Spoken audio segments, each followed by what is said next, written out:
Welcome back to Horrifically Well Read, Bled, and Said. Today, we are so honored and excited to have a return guest, Tamika Thompson, whose book, The Curse of Hester Gardens, releases on March 31st and is, in my opinion, the must read horror book and probably of any genre book of 2026. Welcome back, Tamika. Thank you so much for having me back.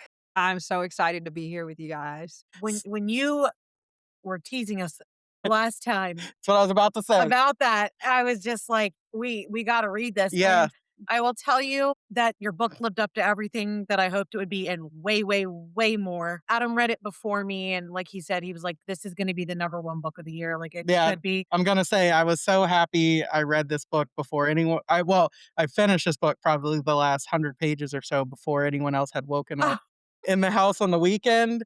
And I don't cry very often reading a book, but I probably spent the last 100 pages of the book just ugly sobbing. so Just I'm reading it going like, okay, this is amazing. And it's so, so, so good. And I'm thinking like, when's the crying gonna come in? And then all of a sudden I was like, oh, there it is.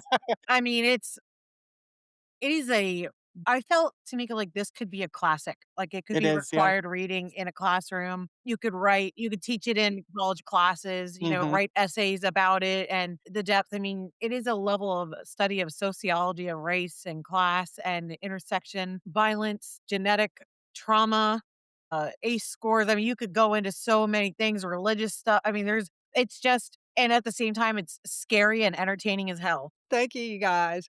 No, I cried. I cried when I wrote it. uh, It's a deeply personal book. Great. It's your uncle, right? Well, yes, my uncle for sure. The book is dedicated to him because he was shot and killed when I was very young. It's one of my first memories is family losing my uncle to gun violence. But it's personal because I was surrounded by guns when I was mm, young, and Okay. it was just a common thing for there to be guns around. My father was a hunter. He had grown up in Southern Alabama and hunted deer in Michigan and rabbit. And I would help him, field dress the animals and get them ready for, for cooking. But also, everyone had guns in their home for self defense and some for other reasons, some for criminal reasons. yeah. But it was a common thing for there to just be a gun around and for as a child for me to know where they were located. They were many of them were loaded. And one of my earliest memories, when I was 4 years old was actually picking up a gun in the home when I didn't really know that it was a deadly weapon. I thought it was a toy because I had by that point seen guns in cartoons and on television and it didn't seem like a dangerous thing to me. And so it was personal from that aspect, but if you fast forward to my time as a journalist and even when I was in college, studying political science, I was starting to understand what had happened in my youth and what was going on in Detroit and how guns had come to be so pervasive in our society. But also looking at it from a global perspective because a lot of what was happening in Detroit was happening all over the world. The use of gun fire to create force and to further American foreign interests, for foreign policy interests. So when my daughter was young, the shooting happened at Sandy Hook with the first graders, where a number of first graders were killed. Yes. I began to research gun violence in America, particularly as it related to young people, because I realized very early on when I started to just dig a little bit, just a little bit of digging, gun violence is an epidemic and a public health crisis in the U.S., and it had actually been declared that. And that just sort of started this multi-year research project for me that I thought I was gonna turn into a documentary, but I ended up putting it into the book. And I'm so glad that I did because I was able to touch upon pretty much everything, the lived experience, the personal experience that I was having as a young person growing up in a high crime, violent neighborhood, but Mm. then also the research from political science, sort of that global perspective, but then also what was happening in America and how it impacted our young people. Wow, and, we're gonna talk about it.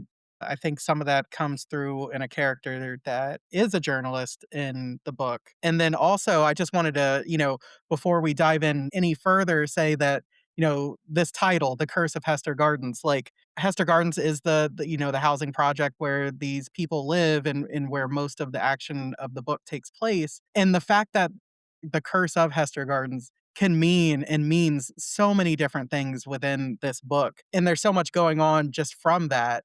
I just wonder, like, when you when someone asks you, "What is The Curse of Hester Gardens is about?" In a sort of 1 to 2 sentence kinda thing, what do you tell them? Well, I tell them that it is a Gothic novel set in a public housing project that follows one mother who's facing the twin specters of gun violence and a supernatural curse.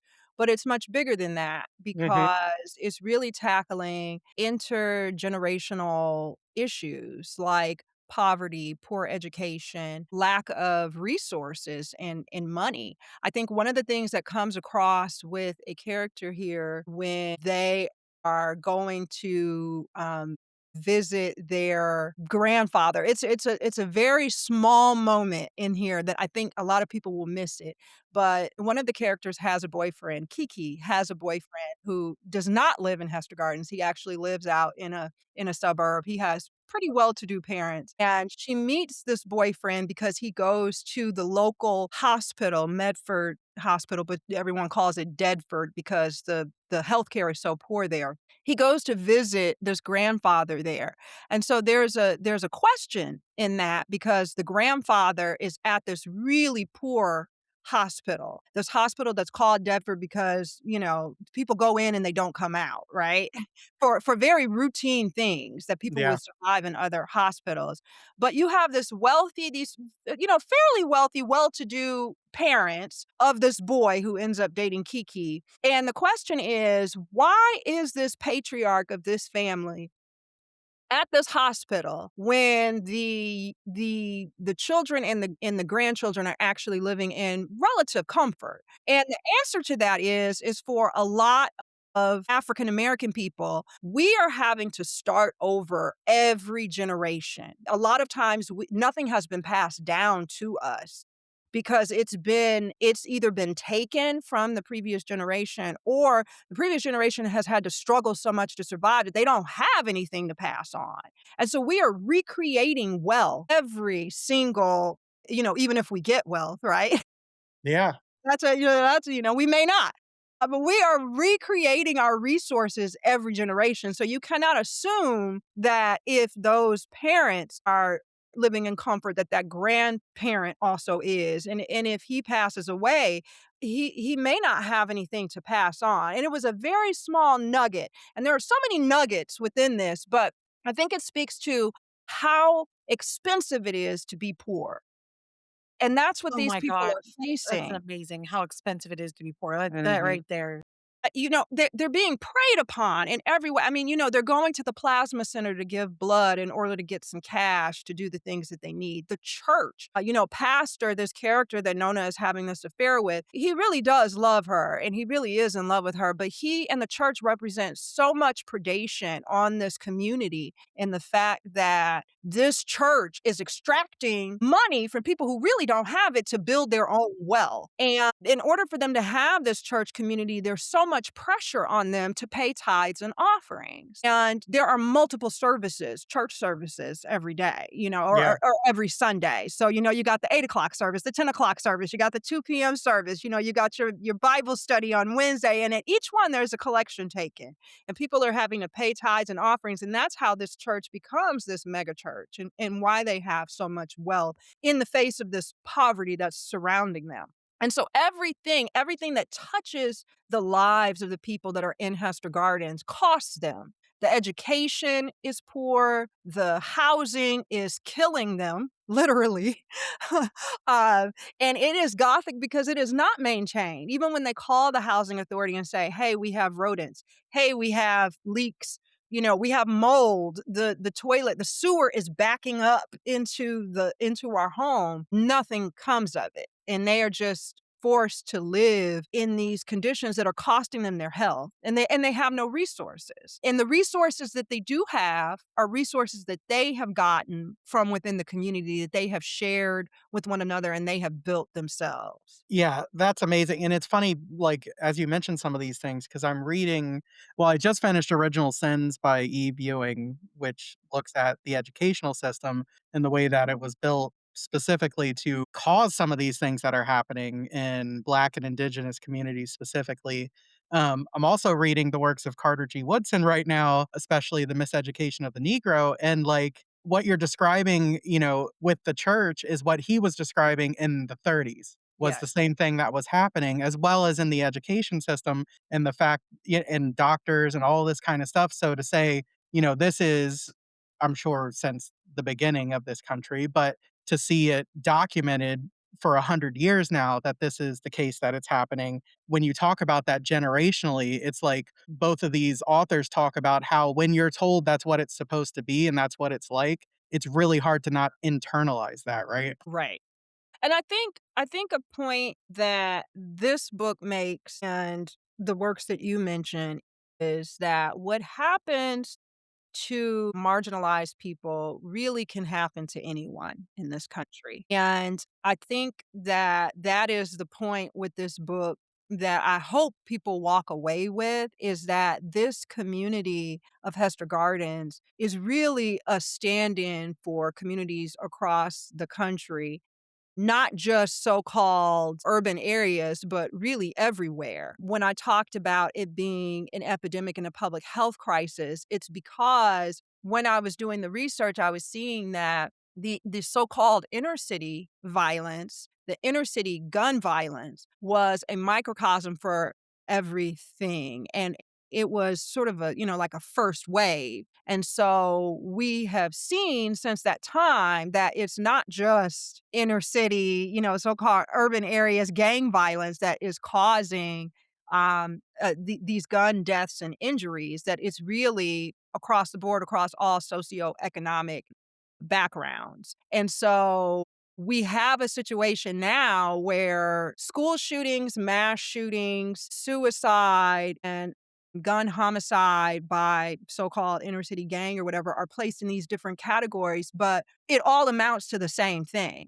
It all amounts to, every year it's about 50,000 people are dying by gun.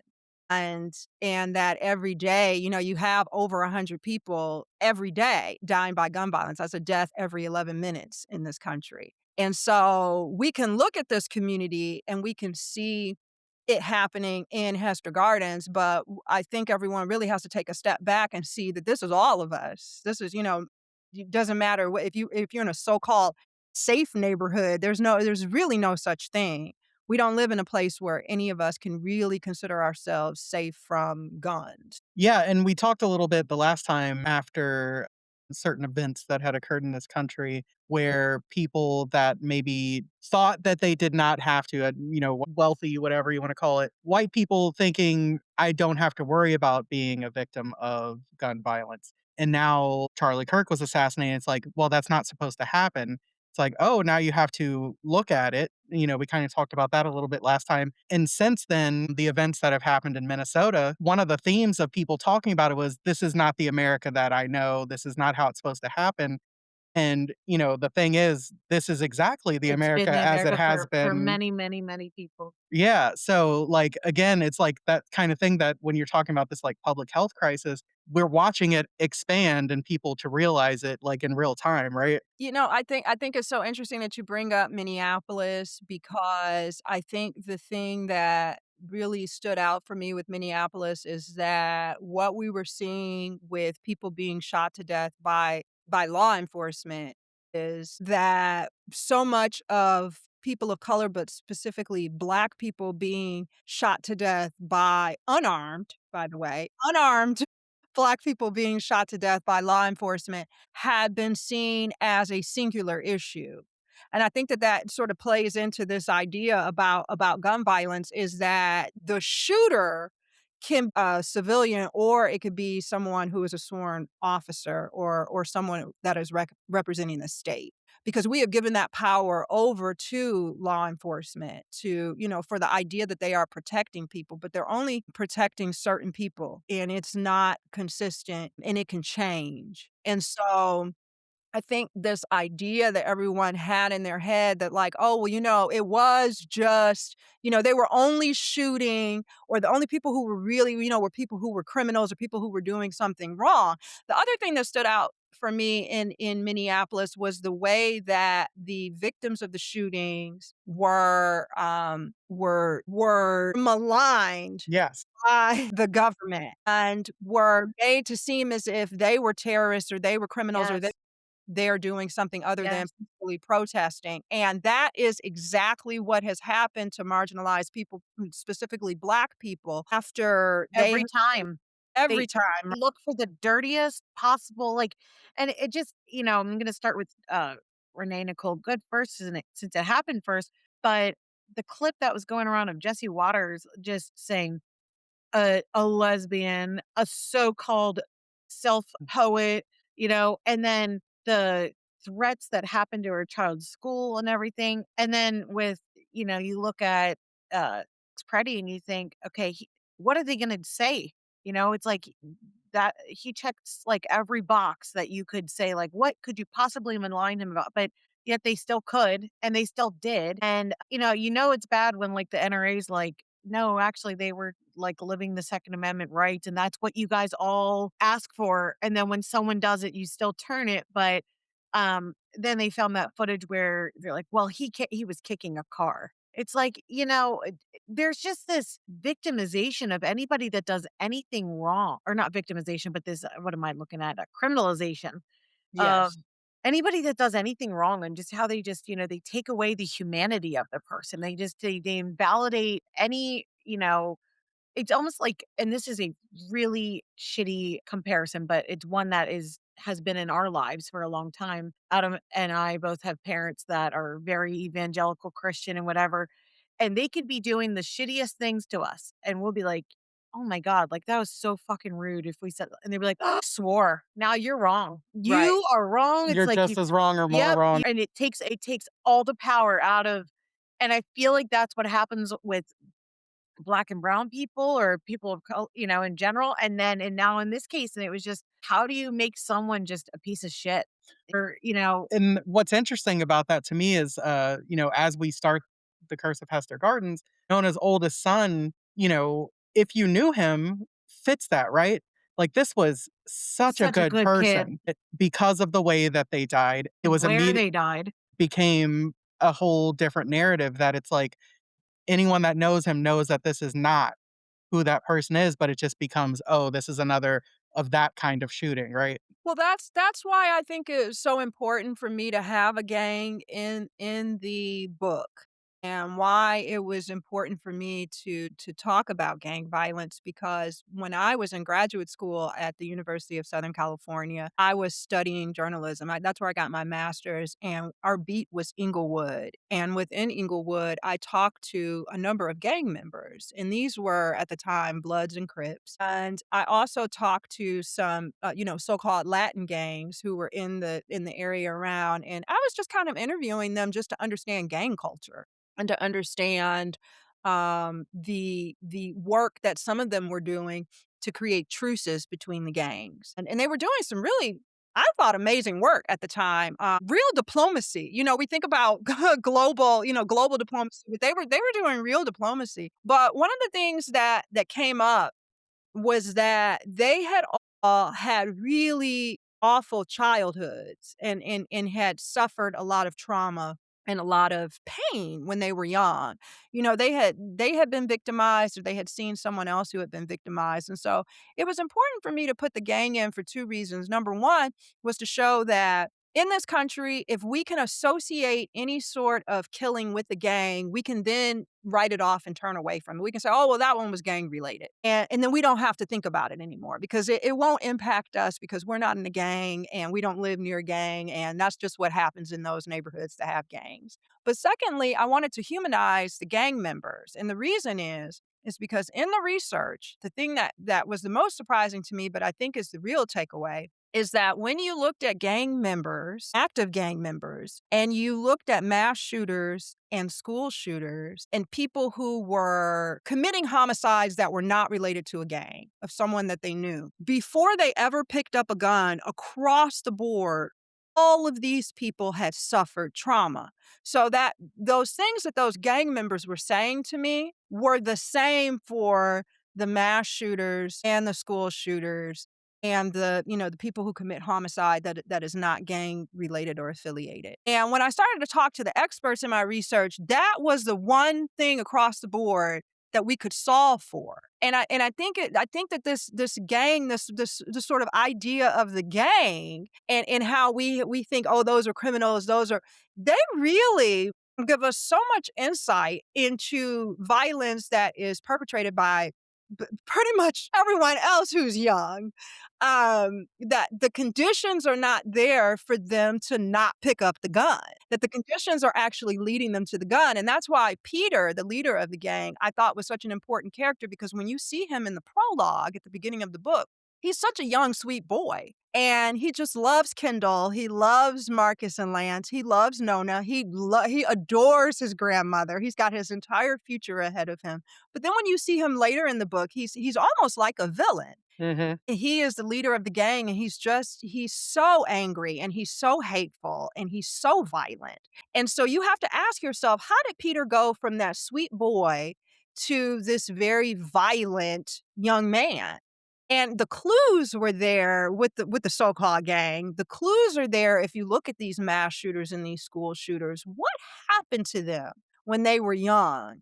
And I think the national conversation has been focused very much on tackling guns, and we've not reached consensus on it. You have one side that is saying, we need to get rid of the guns. The other side, or, we need to more heavily regulate the guns. And I know my late father, who was a hunter, would not agree with that. On the other side, you have people who are like, it's mental health and we need to deal with the mental health thing. Let's tackle that. And I think that there's another piece that's missing. And I think that piece is at this stage where these people are young. If we can solve for whatever this trauma is, whether it's a poor neighborhood, a poor house, an unsafe neighborhood, poor education, violence is being done to these young people. If we can solve for that, this demand for guns that we have in this country and the picking up of the guns that the young people do, I think wouldn't be there. And so you have this gang in Hester Gardens, and I think that they represent so much in the book. But Kendall, one of the sweetest young men, Yeah. was shot and killed, and the local paper says that Kendall's murder is gang related. And I think that stung so much for Nona because she knew her son and she knew the difference between him and Peter. She had helped to raise Peter in a lot of ways. And she knew the difference between Kendall and Peter, but the society did not. The society did not understand the difference between Kendall and Peter. But at the same time, Peter is not a villain. Peter is a victim as well. And if anyone reads this book and walks away and does not understand Peter's humanity and how Peter and Kendall are the same, I I don't even put the book down. Book down because we can't talk. It's interesting because, okay, first of all, I read this book twice. And the other time I started crying was when I read the prologue again. Yes. And I think that, like, Yeah, because it's like once you get through yes, it the first time that and you go back and reread it, it's like the absolute watching the movie tragedy again. of that prologue and you don't realize it, right? And it's just that I think about as you said that, the sort of like the debate over where this needs to be fixed or how it can be fixed. I think about living in a place where you feel right, wrong, whatever. I mean, oftentimes it is right that you are constantly in danger. You think about evolutionarily your body, you think about the fight, flight, fawn, freeze, and ultimately you're going to sort of go down a track like that where whether it's Peter, he's fighting, right? Like his whole life is a big fight because that has been so bad. It has been such danger all the time that you're going to react in an extreme way to extreme situations. And when you're constantly in it, it's going to do something, it's going to reconfigure the way your brain works. Yes, yes. There's some pain that, we have this idea among Black people that we're supposed to be so strong, and we're supposed to. I know my son, he's 6, and the teachers at his school, they were teaching some lesson about some Black civil rights leaders and them showing restraint. And I was just kind of rolling my eyes because there's this idea that we're supposed to turn the other cheek and we have so much restraint and we have, all of these things. But we have, and you can ask pretty much any African American person this question. There is a rage that is always just slightly under the surface that we are carrying around with us. And this is, I grew up in Detroit when it was like 81% Black, and this was pretty much every Black person that I knew. There is a rage that is just always there, kind of simmering below the surface. And what we do with it, I think, is sort of the make or break of our life, right? When we take that pain that's been passed down, so we don't. You remember I talked about that family, and they have this, this patriarch that can't pass down money, Yes. but what does get passed down? That trauma, that Mm. Right, pain, very right. often, right? And we're carrying that around with us in our DNA even before anything really can happen. My children did not grow are not growing up in the same environment that I grew up in. I grew up in Detroit at the time when it was, crack was on the street. It was high crime neighborhood. My kids are growing up in relative comfort. And they both still have this though. They both still have this because the minute that you start to explain to them what's really going on, you take on this understanding, this knowledge of how you are perceived, and you have to carry that around with you all the time. Now you add on to that, in a case like Peter where actual violence has been done to you and you have watched actual violence happen to people that you love and are your identity, what you do with that is to a large degree your business, you know? You would hope that the person would have someone who loves them and can steer them. You not just love them, but has enough of structure in their life that can steer them in a more positive direction. But not everybody has that. Not everyone has that. Some people are experiencing this and everything is terrible and they don't have anywhere to turn and they don't have anyone. We don't know, a lot of us don't know what it's like to have no choices, to have no resources, to be a young person in the world and everything is bad and everyone around you is hurting you. What do you do with that? And so I think that these characters, if you look at Peter, you look at Donnell, another gang member in the book, you look at someone like Kendall, what Donnell and Peter did not have that Kendall had, that I think sort of changes that course. But that rage is always there. Yeah, absolutely. And it's all I can only think of the obviously not be having that same rage, but thinking about that famous James Baldwin quote, to be relatively awake and black in this country is to be angry all the time. That's a summary, but that's basically, when you look around and see, and one of the things that I read in that book was that so many people that get an inheritance, that get something passed down, still believe fully that they are a self-made person, You're right, they like, do. that they came from Yes, nothing, yes, that and it's like, "Yeah, I came from nothing," obviously, very famously, the Trump, "I was given a small loan of whatever million $1,000,000. of $1,000,000," and it's like, I wouldn't have to work again for the rest of my life if someone gave me $1,000,000, right. and so, thinking about that, like, it is does it creates rage just thinking about it for me, to say that, look at these things. So I can only imagine, what that would be like and how that would continue through generations, like you said, even if you are not in that same situation. it Yes. always feels like society and, when we look at what's going on with the leadership and government right now, they're doing everything they can to make that continue or push it backwards. Other thing that gets passed on intergenerationally is the idea that we do have to fight and we do have to survive. Yeah. We do have to play our part. We may not, as King said, we may not get there with you because this is generation after generation having to continue to fight the good fight, right? But we each have our part to play and we have to do that, but we do have to fight the systems. We do have to speak out when we see injustices. We do have to be good to people. Mhm. And we do have to be accepting of people, but we also have to know how to survive. And I Yeah. think so much of what Nona was experiencing in this book was her anxiety around trying to get her sons to understand the reality of the situation on the ground where they live. That not only did they have to avoid the gang, but they had to be careful around law enforcement as well. And it's a conversation that Black parents have to have with their children, particularly their boys. Another thing that does get passed on is not just the pain and the trauma, it is how do we survive this system? How do we fight this system? How do we find joy?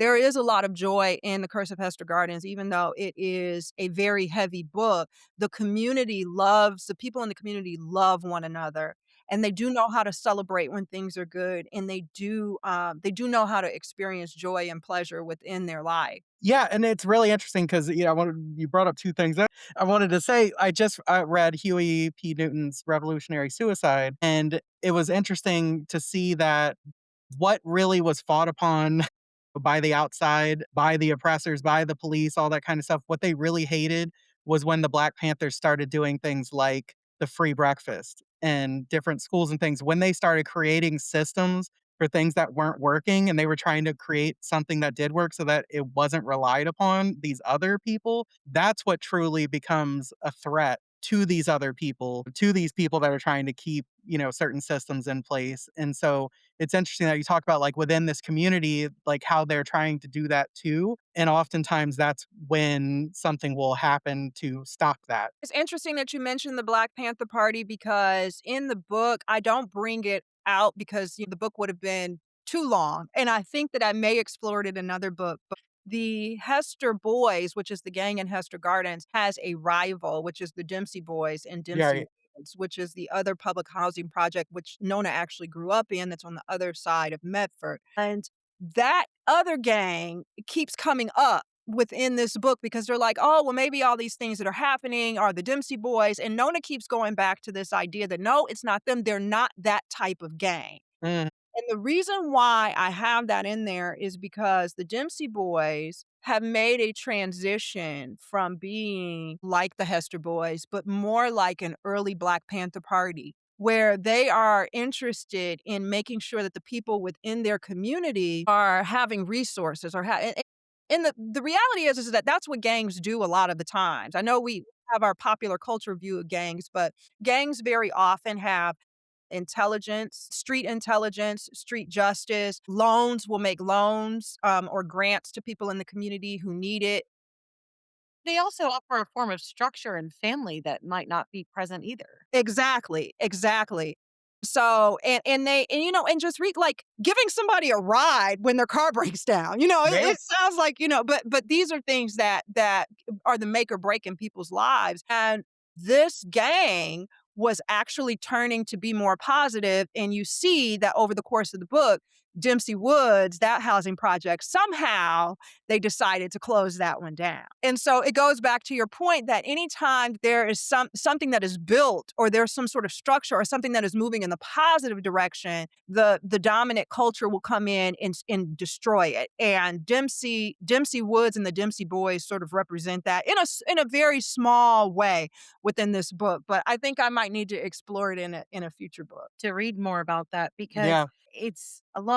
I think that's important, right? Because I think there's this societally pushed narrative of what a gang is, Right. and it's not actually correct. Or even just this idea of a large number of young Black men together is a inherently criminal enterprise, Right. right?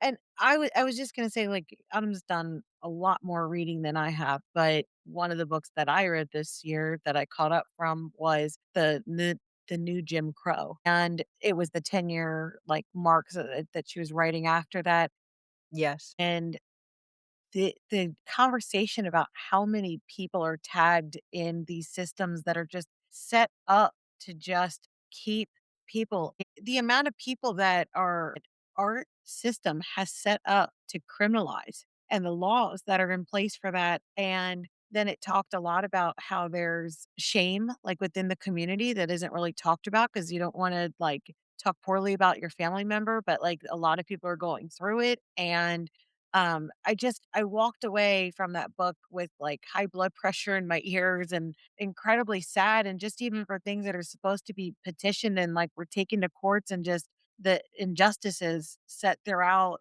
I just was like, I don't know how any black person has ever gotten anywhere and done anything for the amount of that is just set against. It was just The so upsetting to obstacle. me. And I feel like that book really not that I ever had an issue with reparations, but I felt like that book really opened my eyes to like, black people deserve reparations more than anything, that's like and repealing of certain laws. And I mean, just I'm only coming to this from like I have a criminal justice degree, but I haven't really done anything with other than I'm just always so interested in it. But I think reading that and seeing like I remember learning in class about the stop and frisk, like the Terry stop and how my teacher positioned it to me. And then I go and I read it in the book here and I'm like, this is horrendous. Like, this is Mhm. not how I was taught this, and I just feel like there's so much that you are exploring through your books that I think through reading the nonfiction and then reading things in the fiction is helping me to become a better learned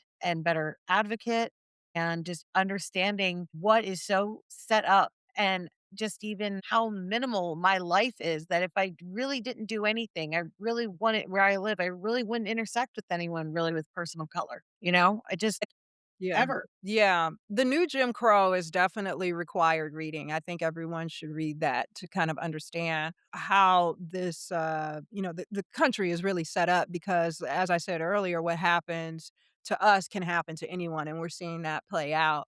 The We are. idea of a criminal is that as a label, I think is a very slippery slope. Mm. And I mean, they create the process of recidivism before you even get jailed, right. you know, because you can't get out, and then you model it. And, there's just so many ways that and it's like the profiteering of that. I don't know how else to say it. It feels like you're playing the claw machine, like it's rigged. Mm. And I had people in my family who were incarcerated and who were a part of the carceral system in the US. And I know what that process is like from, from being arrested and charged and convicted, serving time and then coming back out, what that cycle is like and how people very often, even when they're young and they're still in school, like the school to prison pipeline, are sort of kind of moved in that direction.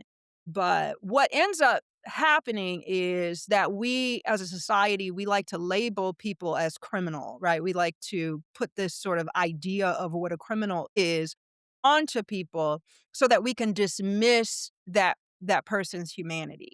And once you dismiss that humanity, then you can pretty much do anything, right? You can lock them up for a long time, Yes. can put them in solitary confinement, you can execute them if you It's want the to. look, this is the thing that I think gets me the most. It's that what is so powerful is the language. It's changing how you just said. It's like once you criminalize or villainize them. I mean, just even like the over the weekend where that girls' school was shot in or blown up in Iran, and they said, "Oh, it's collateral damage." It's not human lives. It's not young schoolgirls, right? It's collateral damage. If you say, "Oh, that," when we go back to the original part of our call, they were domestic terrorists. They weren't human beings that were protesting for the rights of people, They basically lost their whiteness because they were too close to the proximity of someone of color, or advocating on behalf of that. And just how they're like, well, they're illegals, but they're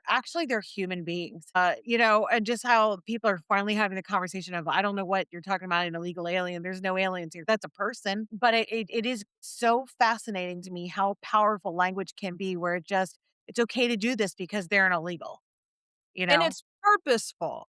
Absolutely. It is And it's so intentional. weaponized.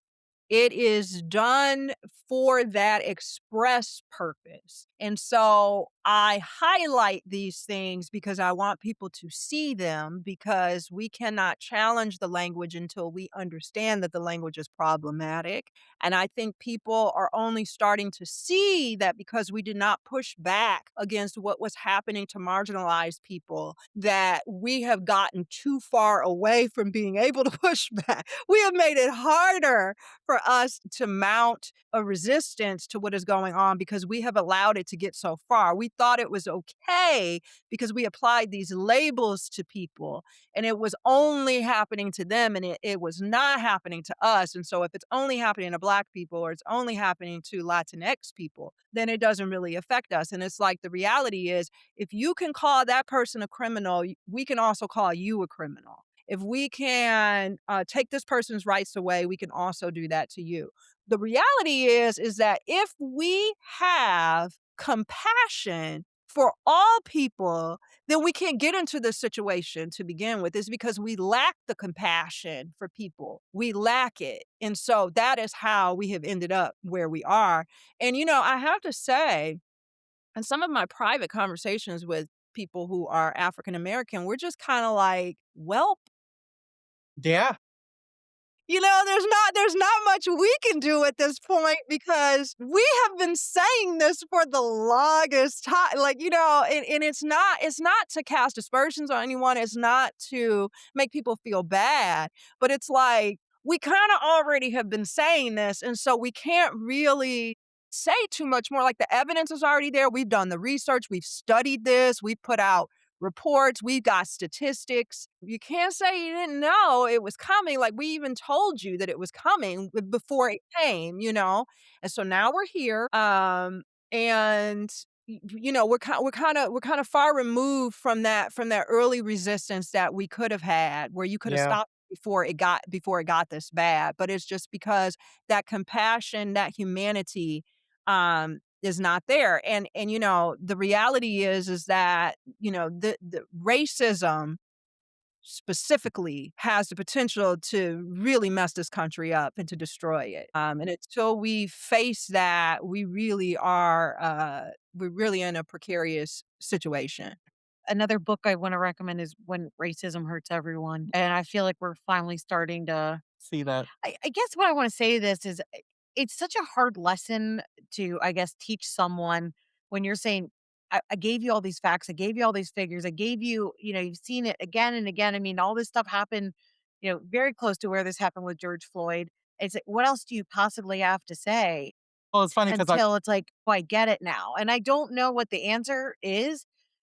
I don't know if there was just like a compartmentalization or selfishness or an accustomed to saying, "Oh, well, that's always happened. It's a shame." But is it just like a dehumanizing, or something? I'm sure someone much smarter in the psychological aspect, whatever. But I'm sure it was exhausting. And I saw a few people on Instagram and Threads talking about how exhausting it was to say like, "Oh, you guys are so shocked," or "Now it hurts you," and I mean, those are fair criticisms. or even worse when they're like, "Oh, why aren't you protesting?" And it's like, that's this no, kind of thing. Well, no, I'm not protesting. I'm over here drinking my tea.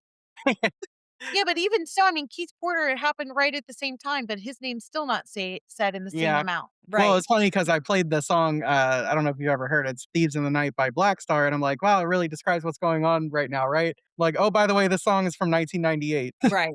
Right. So, just like to say these conditions have existed, it just wasn't recognized by, mainstream media and or whoever it Okay, well, is. I'm sorry, let's But take it back to the OG event. Rodney King was caught on yeah, camera.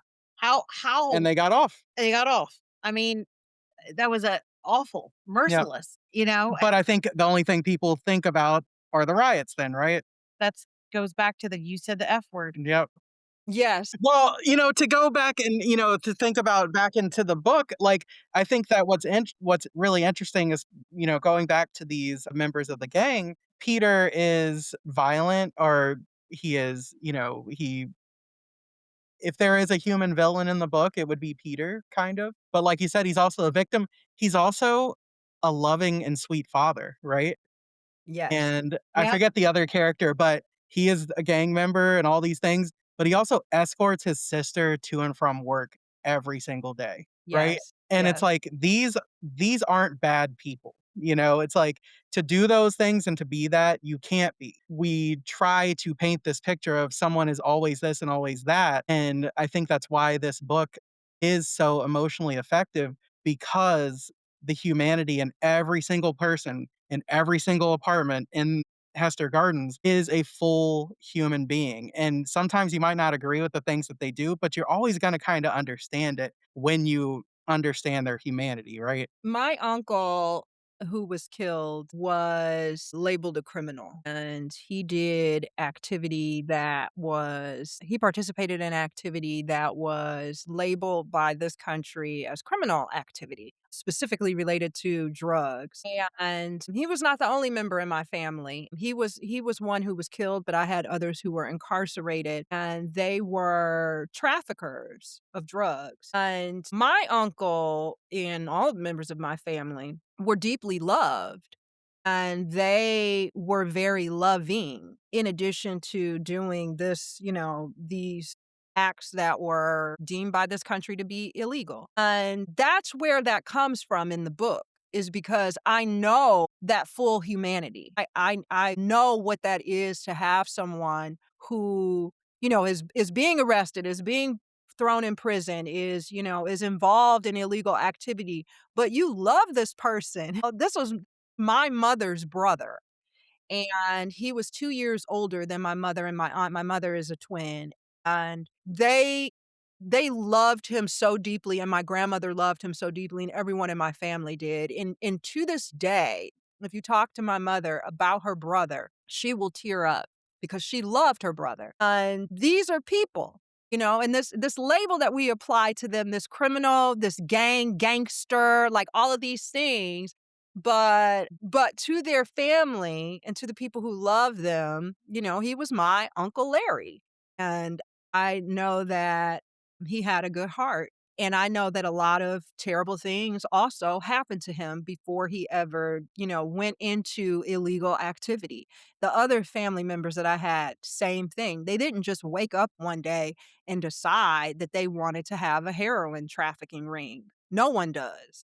No one does. When you're young, which is why I have these boys in this book at a young age, and I reflect back on them. And when they're young, they want to be doctors. They want to be veterinarians. Cedric, Kiki's brother, wants to be a veterinarian because he helped the bird that fell out of the tree. When they're young, they want one thing, and then when they're older, they become something else. And that is the full humanity, is that these people are deeply loved, regardless of what society has said about them, regardless of what society has done to them, or how they have labeled them. They are loved and they know how to love. And so that's the characters in the book. And that's why I say, when anyone reads it, that there are no human villains in this book. Yeah, absolutely. And, it's interesting, you say that, because I don't think that those characters or those people ever stop wanting to be a veterinarian or doctor, or wishing that they could be, but they're just taught and stamped down to say, no, that is not for you, right? Exactly. So I don't know if you guys have ever seen the thing that says, what's really high class and awesome if the rich do it, but considered low class when, marginalized or, poverty stricken. But it's the same exact action, and it's like speaking 2 languages. Yes. Like, Yes. that's one, driving, an older car, vintage, it's like, "Oh, that's aesthetic," versus it's a necessity, or torn clothing is for fashion, or you're broke, right? It's just there's being in debt is a leveraging capital versus, you're just poor and shitty, right? And it's across Pretty much everything. You can apply that to everything. The one thing that popped up, about a decade ago was this tiny home movement, and I've Yes. always been so struck by the tiny home movement. I love the tiny home. I want a tiny home myself. Like, I love the idea of it, and I just think that they're so, cute and adorable, but that's the idea, right? It's cute and adorable, and it's a movement, and it's a tiny home thing, and it's this great thing when it's done by white people, but what have poor people been doing all this time? Poor people have not been living in mansions. Poor people have been living in tiny homes, right? We've been living in Poor people have been living in small homes, in trailers, in prefab homes, Right. and there was no movement. There was nobody saying anything about how, cute and adorable those were, right? And so what you bring up is everything. It applies to everything in this I country, guess you're right. It's just a double standard on everything. on everything, and that's what's exhausting about it. That's what's exhausting because as a marginalized person, we have to look at everything as the thing, but then we also know the underlying issue with it. And so, as much as I love the tiny home movement and was like, "Oh, this is great. Oh, this is so oh, these are cute." I can enjoy it and I can appreciate it, but I also have, secondarily the understanding of why this has suddenly become like a thing, and people have been already living in small Yeah. homes. Yeah. Yeah, I mean, it's like when you don't pay your taxes, it's you're a criminal, you're so poor, but if the other people don't pay them, it's like, yeah, well, they're strategic, No, right? yeah, fine. It's Yeah. that language again, or Yeah. just, day drinking, for example. Oh, it's the luxury to day drink. It's Yeah. classy. Let's do it versus, oh, that person's just a drunk, like drinking during the day. Where's their job? Mhm. I mean, it's so interwoven.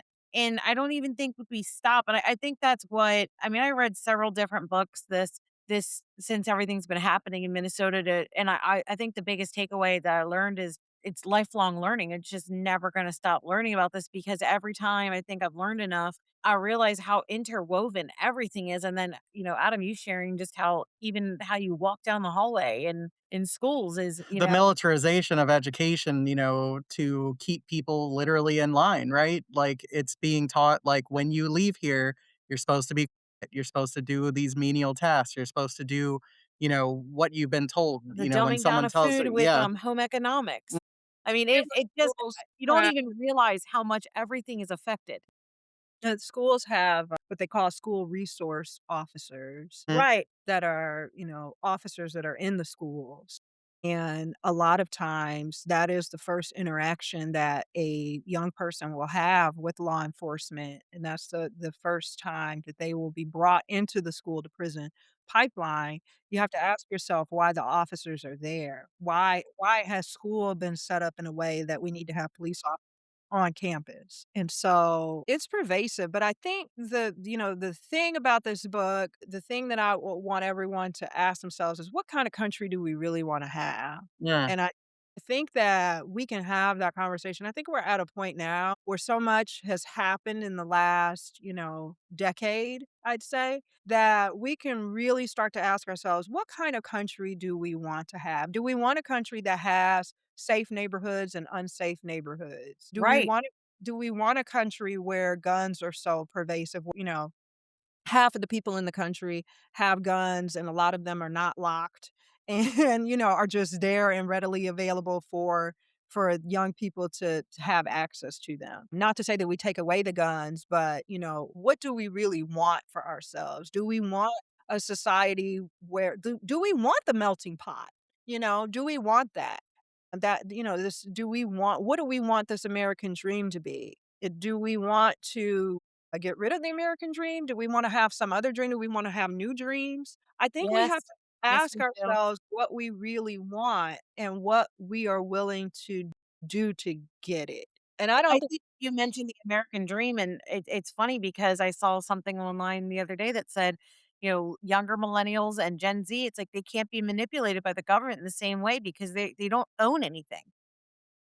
They yes. don't have anything that, there's They don't no believe in the myth retirement. of ownership. Right, but it's not Yeah. just that, it's there's where are you gonna get what are you Mhm. getting for the job? What's the point of staying? You're not gonna stay there for 30 years. There's no, like, there's no pension, there's no I mean, when you look at all the things that just with us being in our early 40s of, just being coached, like, this is what you're supposed to aspire to. And this Yeah. is, but, and it's just like, and you think you're sold this, but it's not even like, you're sold, you're supposed to go to college. You're supposed to have this.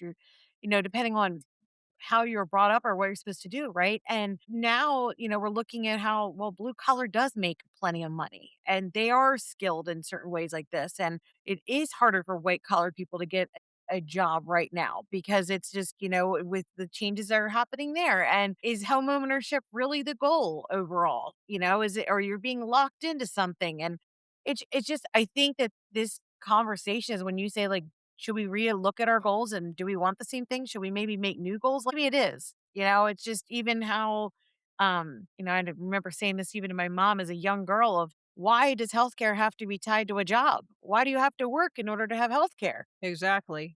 I mean, it's just, I mean, the amount of people I know that would love to retire right now, that have plenty of money to retire, but are terrified to lose their health care, that are just waiting till they can get to 65, and trudging from 60. Like, it's insane. It's like, why can't you just, it's these things of, okay, it was set up and designed. And anyway, I think your book really explores ways that we could, not only was it loving, I love the aspects of the motherhood, which was absolutely crushing to me. I love the spooky nature. There was several times for that. I mean, you really touch on just, I think that's what ripped my heart apart the most was the motherhood aspect. And I love that. And I just the stove just I'm sorry, I gotta say that. Like, you definitely have the horror elements where the stove just kind of keeps catching, even though it's been replaced and it's been fixed. And Favorite part, I have to be me honest, is too, me too. I love horror. I have loved horror since I was a young girl, and I will say that so much of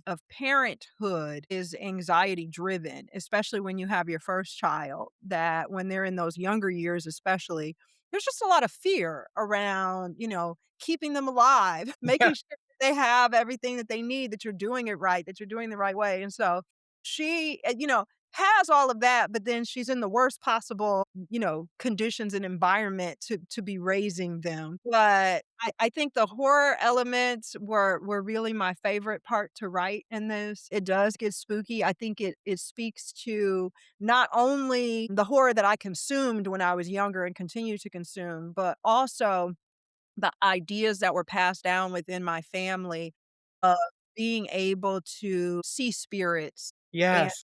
after they have gone.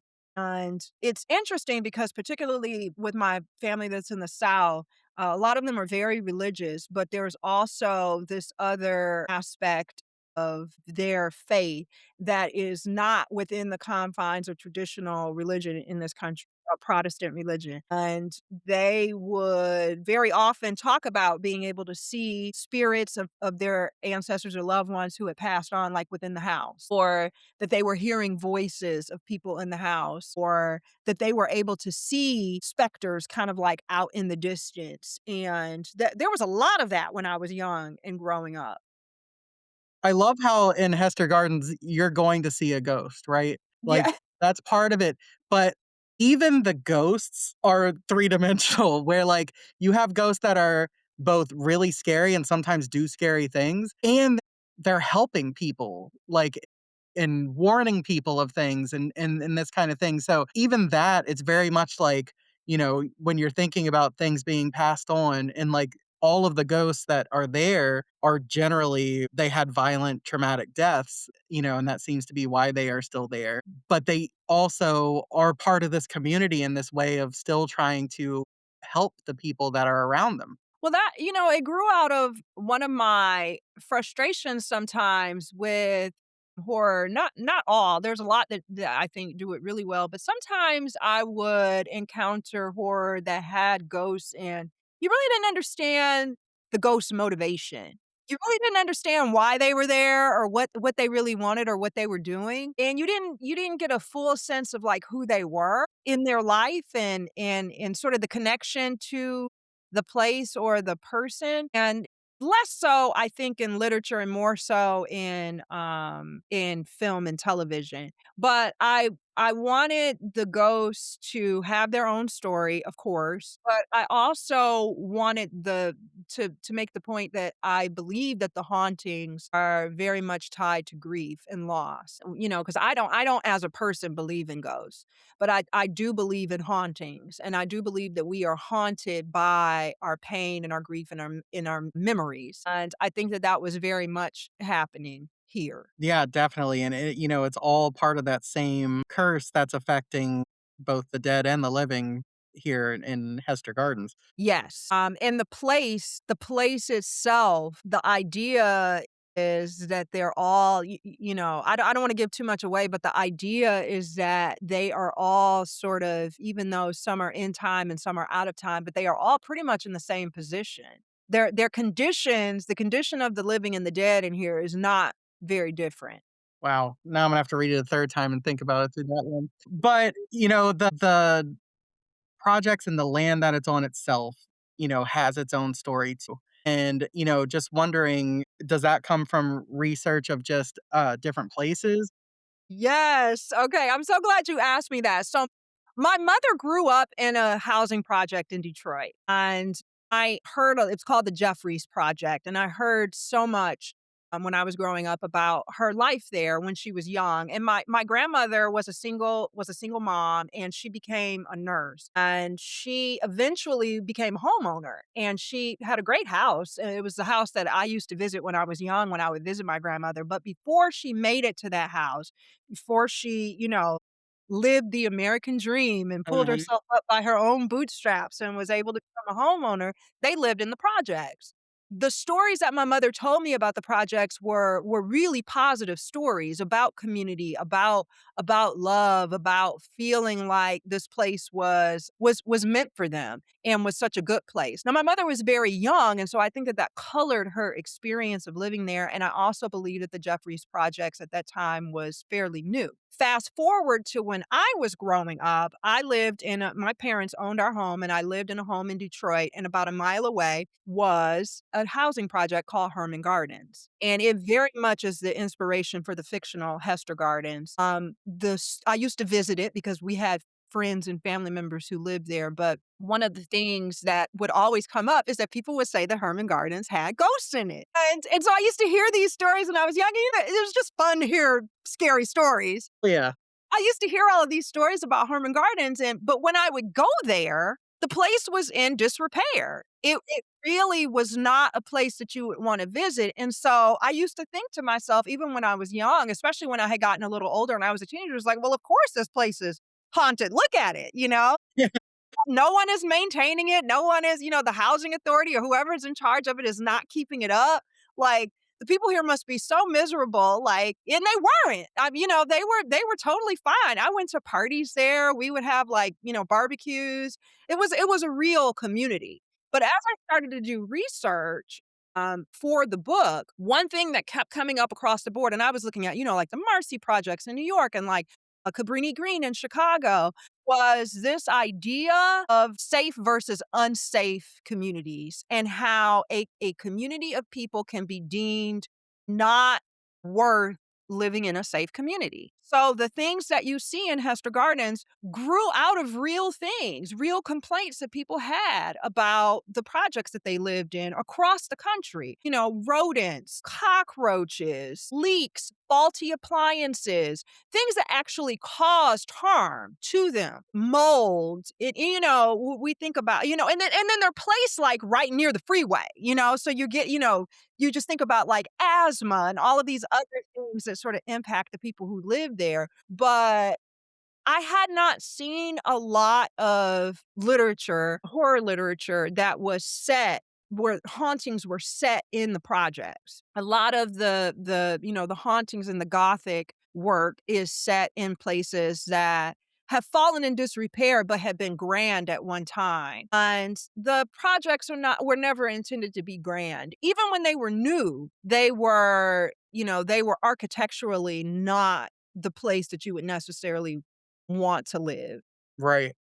And so that's why this community and the actual structure of it it was able to be rich is because it grew out of, once again, lived experience, but and also the research coming together. As I was writing, I could visualize Hester Gardens. I felt like I was there Yeah. I because feel I like I can find where everyone lives, having read the book, yeah. the alleys, the alleyways, the alley plays such a big part in this, and, there was just alleys. There were a lot of alleys when I was young, and we had an alley behind our house, and I used to be afraid of our alley because my father had hunting dogs, but in that alley, sometimes people would use it to go to the main street, and they would just kinda walk between the houses, but I was always afraid of it because when I was young, I remember seeing someone out there, and they looked like I think they probably were just, like, looking at our dogs, and we're just like, Yeah. "Oh, these are," but I was so frightened because I was in the house, and I looked out, and there was, like, this figure standing there, so I was always a little afraid of the alley. So, of course, it would end up in the book. Yes. I love how all these places that are so plagued are just gardens, and it's like, is it the nicer it's named, the more Yeah. violent or the more, Well, eh, exactly. It's like, when you think of a garden, you think of obviously or even a trees garden and apartment, it plants sounds and so lovely, and it's mhm. not. I think it Euphemistic, yeah. speaks to the way that, violence is often talked about in a very euphemistic way in our Yes. country, and how we have ways to, going back to the idea of labels, we have ways to make it seem as if we're not doing the harm that we're actually doing, and so, yeah, it's like gardens, the woods, the hills or whatever, they come up with like names for these things, but that they know that they are not going to maintain. And, they're not building them out of like care or love at all. They're just building it to put people there. I will say one thing. I'm in California and I live in a community that I think people would consider a safe community. And there has been talk since we moved here several years ago about building some housing here that would accommodate people who I don't think that it's going to be low income housing, but I think it's going to be people who can't afford housing in, let's say, San Francisco. And so there is, major pushback in the towns around here to not have that built here because I think that Interest. there is this underlying knowledge and that's the thing about the euphemism, right? There is this underlying knowledge that people have about what it is that they're doing. Yeah. The idea that people don't really know or that they're ignorant or that they Uh-huh. just don't have the knowledge. I think deep down they realize what they're really doing, but they just try to tell themselves. And so I think that building a place that you don't really care about the people there and you're not going to put any resources there. They're not going to have a nearby grocery store. The schools are going to be underfunded. And then you're also not going to maintain it, but you're going to call it Hester Gardens. Yeah. That is that knowledge, that is that thing that's underlying in there where you know that you really are doing them dirty. Well, it's funny, I think it was in Newton's book that he's talking about where, I think he goes and visits a community where l it also has, like, a severe rodent problem, and when they said something, the people said, "Oh, we thought you wanted them. That's why they were there." What? Yeah, and it's like, that's the kind of mentality, right? Where it's like, you know full well that you made the conditions that made this happen, yet Yes. you're putting that blame back on the people who are complaining about it, saying, "If you didn't want them, they wouldn't be there." And it's Right. like, that's not how that works. Right. Exactly. Exactly. And so I think that that's where that sort of idea around the name comes from, is that there is that underlying viciousness, and it is vicious, but there's Yes. underlying viciousness there, but we like to paint it in a very beautiful way and make it seem like we really are good people and we really do have the best intentions. Well, I think that it's also interesting because it's not always the case, but a lot of times the architecture used to describe these places are severe and brutal and militaristic, very like barrack-like and compound-like. And it's like, because I'm sure a lot of that has to do with how cheap it is to build and maintain, but it's like it's that language is so purposeful and so like accurate because of what ultimately these places were built to be, right? They look like prisons very Right. often. They look like prisons, and the law enforcement that is around them is meant to contain them. It's not meant to help them necessarily. It's meant to contain them in that area so that they don't get out into the safe, so-called safe neighborhoods. And there is often like a very physical barrier between it and what you would call like the main part of the city or anything like that, whether it's train tracks, whether it's the freeway or something like that. You have to cross over some physical barrier to get there, which often, for places where vehicles and transportation is not as easily accessed, means you spend almost all your time there. Exactly. And you're isolated because you don't really have a lot of places that you can get to around it, and, I think it was important for me to show how these people do not have cars. There's not a parking lot at Hester Gardens, and they're very much taking the bus everywhere they're going, and what that looks like in a daily life where you need to get to work, but it's right next to the freeway, which is the way that Hester Gardens or Herman Gardens was set up in Detroit when I was growing up. It was very close to the freeway. So you can see it, but you can't access it mostly. You can get to it, but, you were gonna have to walk, or if you didn't have a car, you're gonna have to walk, or you're gonna have to, get on the bus and get down to Yep. it. It was, I just remember it being tough for a lot of people to get around, and, my Hmm. parents both had cars, both of them, and they were able to drive to their jobs, but I remember a lot of times them having to, drop people off or pick people up, and it was like, people would get into a bind and something would happen, and you just don't have a lot of cushion when life happens, and so you do have to call on your community, which I think is it definitely happens in this book where they're having to rely on one another for a lot of things. Yeah. And just as a way of closing, again, no spoilers whatsoever, but I don't know if there's a more perfect final page in horror than the very end of this book. And I just like it's breathtaking to me, like the way that this book finishes. And I cannot wait for people to discover it and to fall in love and to just know this community. And I think that this is a very special book that will be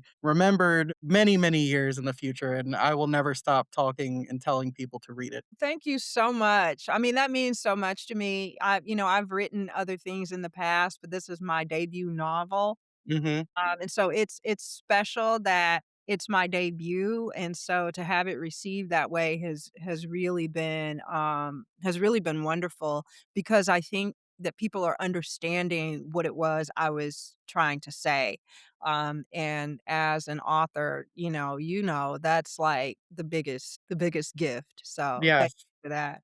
Well, it is well deserved. Where are you going to be going out to support the book? Any kind of tour, events, anything like that that people can look for to go to? Yes, we are putting together the tour now. My launch event is on March 31st, and it's going to be in Oakland at Chapter 510, and the bookstore there is gonna be Sister Sci-Fi, which I'm really excited about because I've done a lot of work with Sister Sci-Fi, and I'm just so happy that she is involved. I'm also gonna be doing a wind down Wednesday with her, but I have tour stops, I mean, pretty much everywhere. I'm gonna be in New York, LA, Chicago, Detroit. I'm gonna Dang!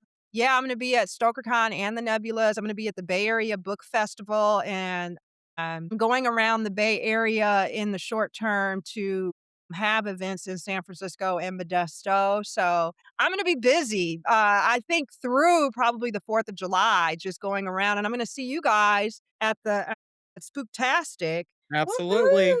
I'll be bringing the book there too. Good. We're gonna get Yes. signed. We Get a got we photo have with you. we have everything else by you signed. We gotta add this to the Yes. collection. Fantastic. I can't wait. It sounds like it's gonna be a lot of fun. Yes, definitely. So where can everyone find you? Socials, website, anything like that? TamikaThompson.com, and my socials are Tamika D. Thompson on pretty much everything, Facebook, Instagram. I'm on TikTok as well, Blue Sky, Twitter, Threads. Just look for me. I'm out there. Amazing. So we are so happy to have you back and You have a standing invitation. Anything that you have to talk about, we are always here ready to do so. So thank you so much, and we hope you Yes, have just love a having you yep, on. great Thank rest of your you so day. much. Thank you. You. This has been fantastic. Awesome. Well, thanks again, and have a good day. You too. Yep. Bye. Bye. Bye.